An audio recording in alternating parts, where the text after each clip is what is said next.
Paano nga ba tayo nagpipin ng ating box please design na ginawa nating butterfly design? Dahil nga may nag-comment sa atin na medyo mabilis daw yung paggawa natin.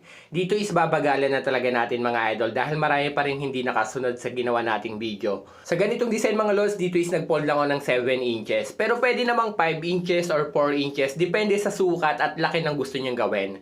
And after nyan sa box splits design, dito is hindi nyo isasagad. Dapat may allowance kayo na 1 inches sa kaliwa at sa kanan. At ganyan ko naman siya pinipin mga idol, kasama yung white yung top cloth at medyo maluwag yung back split. At dito naman tayo sa pinaka butterfly design natin. Dito is pupold lang natin dire-diretso pataas, and after pagdating sa taas, hawakan nyo lang siya ng mahigpit para hindi siya malaglag mga lods.